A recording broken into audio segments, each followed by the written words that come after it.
Bom dia, meus irmãos, graça e paz da parte de Deus. Quero aproveitar essa manhã de Escola Bíblica Dominical a desejar a cada um de vocês que nos assiste, cada um que participa conosco dessa EBD, desejar que Deus os abençoe, que fale ao coração de vocês. Nós estamos na lição 7 da nossa Escola Bíblica Dominical, lição de número 7, cujo texto, o tema, o título dessa lição é Comunhão que resiste ao distanciamento.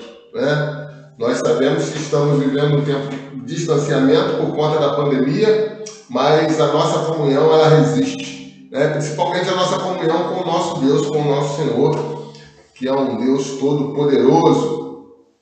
E o texto base dessa lição de número 7 está lá em Efésios, capítulo 4, de versículo 4 ao versículo 6. Mas antes da gente ler o texto, nós vamos orar a Deus, pedindo que nos abençoe, que fale aos nossos corações, para que nós venhamos a ter um entendimento daquilo que a lição da Escola Bíblica Dominical traz para as nossas vidas. Vamos orar então, ore aí na sua casa, eu estarei orando aqui também. Senhor Deus, nós te agradecemos, Deus, por esse momento, por esse dia. Te pedimos em nome de Jesus pela Escola Bíblica Dominical. Te pedimos, Deus, que Tu abençoe a cada servo Teu que vai participar conosco ou que vai ver o vídeo depois. Que cada um, em nome de Jesus, possa sair, Deus, dessa missão conhecendo um pouco mais sobre Ti, um pouco mais sobre a Tua palavra. Em nome de Jesus. Amém. O texto que nós vamos ler está lá no livro de Efésios, capítulo 4, do versículo 4 ao versículo 6. É um texto muito rico. Traz uma palavra muito boa aos nossos corações. O texto diz o seguinte: há um só corpo e um só espírito, assim como a esperança para a qual vocês foram chamados é uma só. Há um só Senhor, uma só fé, um só batismo, um só Deus e Pai de todos, que é sobre todos, por meio de todos e em todos. Esse texto é um texto muito rico. E é um texto que fala um só corpo, um só espírito, uma só esperança, um só Senhor, uma só fé, um só batismo. Na verdade, esse texto está falando de unidade, Nós somos um, servimos a um Deus, fazemos todos parte desse ministério. Há uma unidade, dentro do contexto espiritual, daquilo que Deus quer para nós. E isso é muito importante nós entendermos que nós vivemos de forma a servir a um Deus que é todo-poderoso, um Deus criador de todas as coisas. Então nós vamos entrar aqui na introdução da lição. Nós não vamos estar lendo toda a lição para nós não ficarmos somente lendo, mas nós vamos ler as partes mais interessantes que eu já estudei a lição e vamos passar para os irmãos as partes mais interessantes dessa lição para as nossas vidas, para os nossos corações. Diz o seguinte, a introdução: quanta beleza e força neste pequeno texto, realmente é um texto rico, nesse pequeno texto da palavra do nosso Deus. A maneira como a sentença é escrita reforça a necessidade do autor em destacar que a unidade é um elemento basal na Igreja de Cristo. A igreja é a reunião deste povo que foi chamado para a comunhão, para a unidade. Seja a celebração no relacionamento, na devoção, na missão ou no comungar da fé. Somos Igreja de Cristo, reunida por Ele para louvor e glória dEle, que serve e está ligada somente nele. O que esse texto fala para nós? É um texto que fala de unidade, que tudo está ligado ao nosso Deus, tudo está ligado ao nosso Senhor. Aqui no segundo parágrafo, ele começa falando um pouquinho do povo latino, e do povo brasileiro, a questão de nós sermos um povo acolhedor, um povo que gosta de estar perto, de abraçar, de fazer festa, de fazer churrasco. Tudo é motivo para fazermos festa, e que esse tempo de distanciamento, ele trouxe muita dificuldade para a gente por causa da nossa cultura. Talvez, se nós pensarmos na Europa, nos alemães, nos ingleses, talvez eles não tenham sentido tanto essa falta que nós temos de estar próximos uns dos outros, né? Nós temos essa dificuldade a mais, porque nós estamos acostumados a nos abraçar, a estar junto, a estar querendo a presença do outro, né? E tem uma parte um pouquinho mais na frente desse parágrafo 2 que diz o seguinte: gostamos do calor das relações, da conversa olho no olho, de um aperto de mão e um grande e forte abraço na chegada ou na despedida. Por isso tem sido muito difícil viver este momento que nos impõe o distanciamento como forma de demonstrar amor, respeito e carinho. Mas o texto de Efésios ele é cirúrgico, é taxativo em nos ensinar que a comunhão é algo divino, sagrado, é um dom de Deus, que fortalece os laços de amor. Mesmo quando não estamos próximos, por isso é possível estarmos em comunhão, mesmo quando afastados. O texto diz o seguinte: por nós vivermos uma questão espiritual, por nós termos um Deus que não é físico, né? É um Deus que ele é invisível, né? Mas ele é real, por nós termos uma relação de unidade de espírito, essas dificuldades da pandemia que nos trazem, elas podem nos dificultar em algumas coisas, mas não impede de estarmos em comunhão, não impede-nos de viver em unidade. O primeiro parágrafo desse texto, o tópico 1, diz o seguinte: comunhão que é vital para a vida. É importante lembrar que o apóstolo escreve esta carta enquanto estava detido, ou seja, o apóstolo Paulo escreve Efésios enquanto estava preso. É evidente que privação da liberdade é a consequência mais grave de se estar preso, mas não é a única. A privação do relacionamento é um agressivo para o indivíduo que está nesta condição. A solidão é um mal que consome o ser, traz angústia, traz outros males, como ansiedade, baixa estima, pode fazer com que a pessoa perca a habilidade de desenvolver novos relacionamentos e, por fim, desencadear um quadro depressivo, né?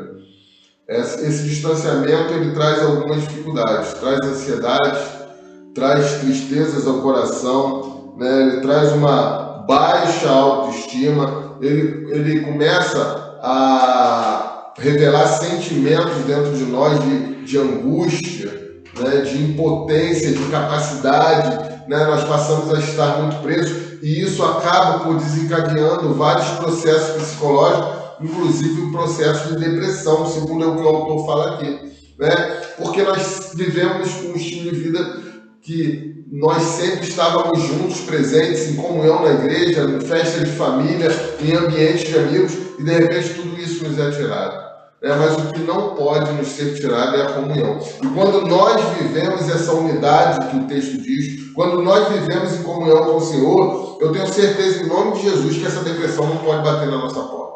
Porque nós temos algo maior por nós.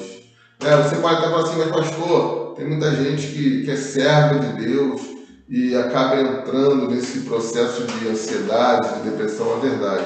Porque nós temos momentos de fraqueza, momento em que algumas coisas, algumas preocupações, elas passam a centrar no trono do nosso coração, passam a nos dominar, passam a ser aquilo que mais vem à nossa mente. Nós perdemos o foco da unidade de Deus, nós perdemos o foco de que Deus está conosco, nós perdemos o foco de que o Espírito Santo mora em nossos corações, e isso pode acontecer com qualquer um, porque nós somos humanos, nós somos frágeis, né? Mas nós temos dentro de nós o Espírito Santo de Deus.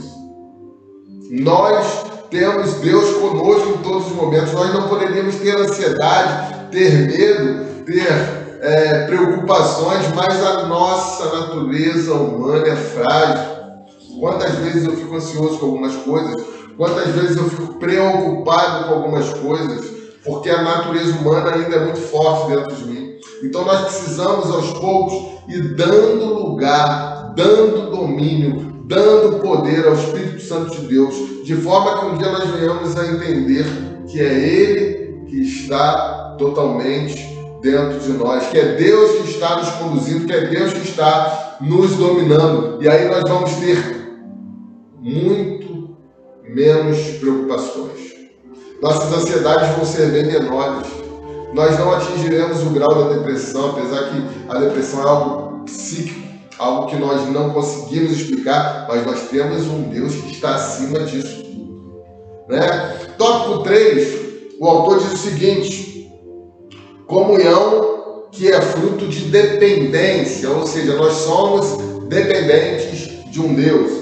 Observando a clara analogia que Paulo faz entre o corpo e a igreja, percebemos que esses dois elementos têm muitas semelhanças entre si. Ambos são organismos vivos, ou seja, nosso corpo é um organismo vivo, a igreja também é um organismo vivo, né? Que tem necessidades, emoções e sensações. Nós não temos necessidades, não temos emoções, não temos sensações. A igreja também tem. Nós, como igreja do Senhor, como um organismo vivo, como um corpo entrelaçados uns com os outros, nós também temos as nossas necessidades, as nossas dificuldades, as nossas sensações, as nossas emoções. E tem mais um detalhe: ambos são guiados por uma cabeça. Meu corpo é guiado pela minha cabeça pensa, faz isso, o corpo faz. Né? Tudo automático, vou deixar de fazer isso, o corpo deixa de fazer. Vou ali, o corpo vai. E a igreja também tem uma cabeça, que é Jesus Cristo.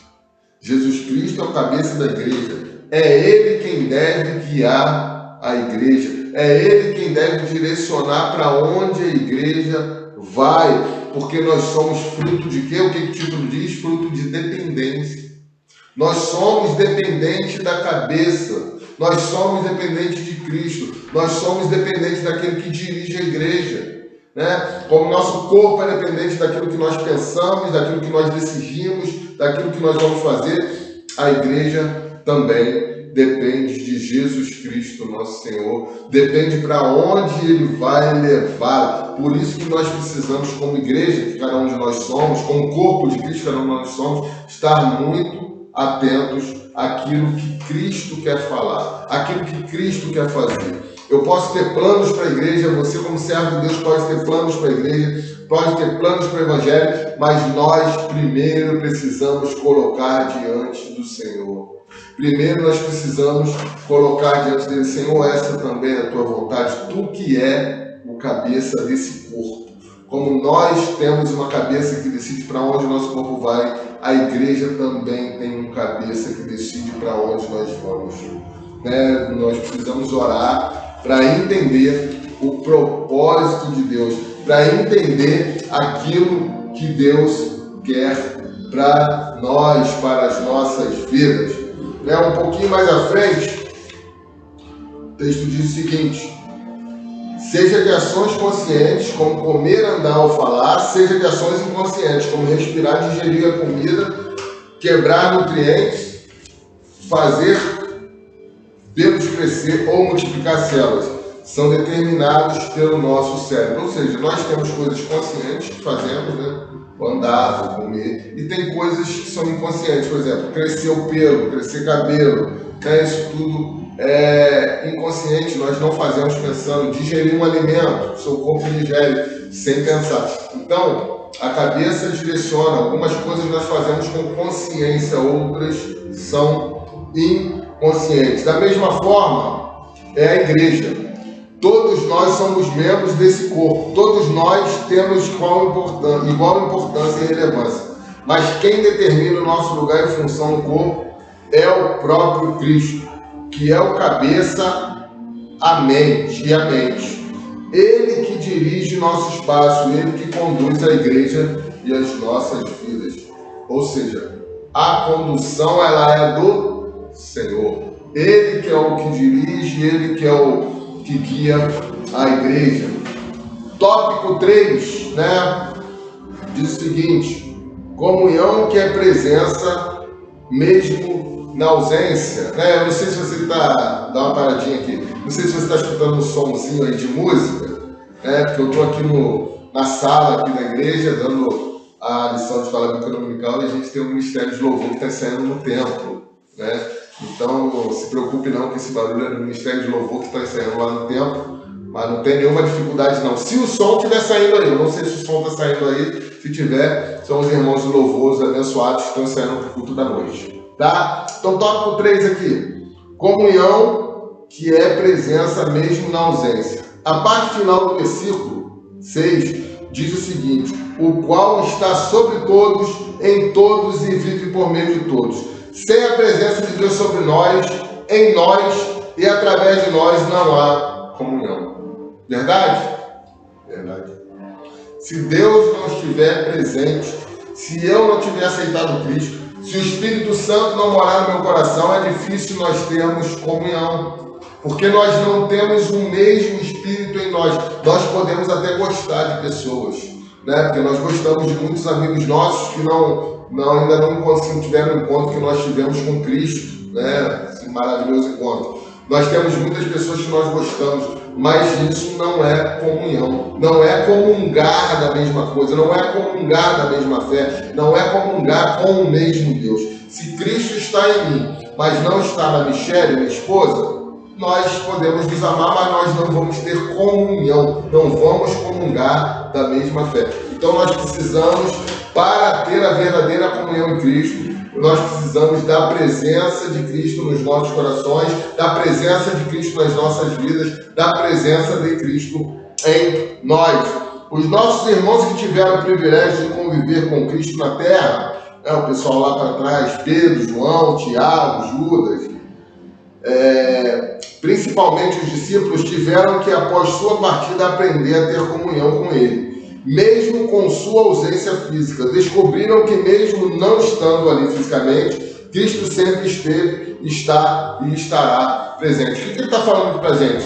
E eu realmente penso numa dificuldade muito grande. Nós nos convertemos a Cristo e nós passamos a ter comunhão com Ele, a ouvir o que Ele fala através do Espírito, né? A entender os seus valores através da palavra, mas nós temos o privilégio de nunca termos convivido com Ele assim. Não é um privilégio, o privilégio seria conviver com Ele, mas nós não temos a dificuldade, vamos botar assim, que os discípulos têm, né? Tiveram, né? Que eles já morreram também, quando Ele partiu. Por quê? Porque eles já tinham convivido com Ele. A comunhão deles era diária. E aí um dia Cristo parte. E aí eles tiveram que mudar a chave, mudar o modo de comunhão, mudar a forma de viver em comunhão com Cristo. Algo que para eles era presente, era físico, estava ali no dia a dia, e de repente esse Cristo vai embora, e aí os discípulos começam a ter que ter comunhão com Cristo fora do ambiente físico. Eles tiveram que reaprender a ter essa comunhão. Nós não. Nesse ponto nós temos esse privilégio. Nós já nos convertemos a um ser, a um Deus espiritual, a um Cristo que já partiu, a um Espírito Santo que habita em nós. Nós nunca tivemos a presença física. Nós não precisamos, não foi preciso que nós mudássemos de patamar. Alguém que convivia com a gente, de repente parte e essa questão passa a ser só espiritual. Nós não tivemos essa dificuldade, porque nós já conhecemos Cristo através da fé, através do Espírito. Para os discípulos foi uma dificuldade, por terem convivido com Ele na terra e depois terem que ter mudado esse relacionamento. Último parágrafo aqui desse tópico 3 diz o seguinte: nós como igreja aprendemos a ter comunhão com Deus, estando juntos no tempo, nos cultos, nas reuniões. Isso tudo é importantíssimo, mas não é fundamental, né? Os cultos, as reuniões, os períodos de oração, tudo isso é muito importante para a nossa igreja, para a comunhão, para estarmos juntos como povo de Deus, mas não é o fundamental. A falta dos cultos, a falta das reuniões de oração, a falta da escola bíblica dominical presencial não nos impede de ter comunhão com o nosso Deus. Por isso que ele fala que isso não é fundamental, isso não é o principal. O principal é o que nós conhecemos, é o que está no nosso coração, é a certeza de que Deus está presente, é a certeza de que o Espírito Santo habita em nós. Isso que é o principal, é saber que Cristo está presente, é saber que Deus fala conosco, mesmo quando não estamos no culto, mesmo quando não estamos nas reuniões, mesmo quando não estamos nos tempos de orações com a igreja, nos grandes louvores, nos grandes congressos. O importante é sabermos que Cristo está presente, que a comunhão ela é permanente. Nós continuamos, até porque, irmãos, nós precisamos quebrar da nossa vida, nós precisamos quebrar da vida da igreja esse paradigma de culto, domingo, igreja. Culto a semana toda, a minha vida tem que ser um estilo de culto. Todos os dias, não precisa ser na igreja, pode ser no meu trabalho, na minha casa, na universidade, no colégio, no ambiente familiar, na roda de amigos.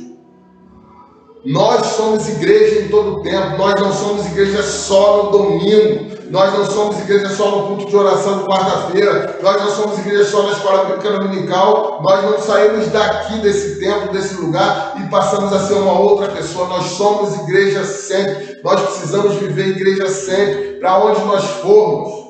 É assim que nós vamos influenciar, porque se nós somos igreja só no domingo, nós não vamos influenciar ninguém. Porque no domingo aqui só tem os salvos, só tem aqueles que já conhecem a Cristo, só tem aqueles que já sabem quem Ele é. Nós precisamos influenciar onde nós vamos, por isso que nós precisamos ser igreja sempre. Nós precisamos mudar isso, nós precisamos saber que toda pessoa, todo momento, todo lugar que Deus nos coloca é uma oportunidade de ser igreja, de mostrar o reino para os demais, para aqueles que são nossos amigos, nossos familiares.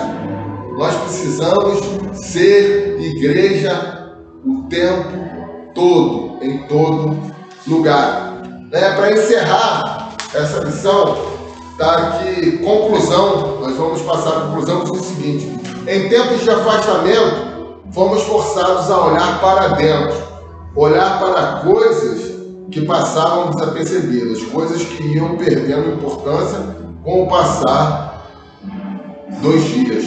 Mas veio o coronavírus e com ele o fique em casa, Então, ao ficar em casa, ao ter mais tempo, surgiu uma nova oportunidade. Quero acreditar que com o passar do tempo, este momento que vivemos ficará conhecido como uma pausa para se reconectar, ou seja, ele está falando o seguinte: esse tempo não pode ser um tempo só de tristeza, só de coisa ruim, mas pode ser um tempo de alegria também, um tempo de mais presença no lar, um tempo de fazer coisas com seus familiares, jogar algum jogo, um dominó, uma dama, um uno, reunir a família para almoçar e jantar junto, que às vezes não era possível por causa dos horários. Esse tempo pode servir para muita coisa, para você colocar planos e sonhos em prática. Eu tenho sonhado com muita coisa esse tempo, sendo falado que eu vou sair desse tempo melhor do que eu entrei, entendendo o que Deus quer para mim, entendendo o que Deus quer para a vida, para a igreja. Eu tenho buscado isso da parte de Deus, tenho lido bastante coisa, tenho feito seminários. Ontem eu fiquei um dia inteiro no seminário, pedindo a direção de Deus, orando a Deus. Então esse tempo pode ser um tempo de bênção para a sua vida. Esse tempo pode ser um tempo que vai fazer diferença na sua vida. Procure algo diferente. Busque em Deus algo que vai abençoar a sua vida. Não fique esse tempo só em casa, vendo televisão, olhando o celular, almoçando, jantando. Não, busque o que fazer. A gente sabe que já estão havendo algumas flexibilizações. Os nossos cultos já voltaram aqui com toda a regra, com todos os cuidados possíveis. Eu garanto para vocês que aqui na nossa igreja está mais seguro do que no mercado, no banco, em vários lugares que você vai, e as demais igrejas também estão tendo esses cuidados. E se algum dia a gente precisar fechar mais um pouco, a gente fecha também, não temos dificuldade, mas hoje Deus está nos dando a oportunidade de estar com a igreja aberta, e nós temos cultuado o nosso Deus aqui, mas aqui não é o único lugar de cultuar. O lugar de cultuar também é na sua casa. Abra a sua casa para isso. Abra a sua vida para cultuar a Deus. Faz do local que você estiver um local de culto. Influencie pessoas, não seja influenciado por pessoas. Esse é um tempo diferente, mas é um tempo de bênção para nós também. Deus está no controle de tudo. Nós precisamos buscar meios de fazer com que esse tempo vá valer a pena. Eu tenho tentado isso na minha vida, eu tenho buscado, tenho aproveitado para fazer muitas coisas. E quando isso tudo acabar, eu sei que eu vou estar pronto para aquilo que Deus quer para a minha vida. Nós precisamos buscar isso. Um pouquinho mais à frente, nós já estamos terminando o seguinte. Tomara a Deus que a comunhão seja uma delas, né? Seja uma das coisas que a gente vai sentir falta, que vai precisar reconectar. Que o sermos um tenha o seu devido valor. Deus nos chama a olharmos para o que nos une, ao invés do que nos separa. Ou seja, eu sei que a gente tem muitas diferenças, né? Como igreja, como família, mas Deus nos chama para que nós foquemos naquilo que nos une. Eu sempre falo, a gente vai ter divergências, a gente vai pensar diferente, cada um vai dar uma opinião, principalmente igreja. Igreja acontece muito isso, mas nós temos algo maior que nos une.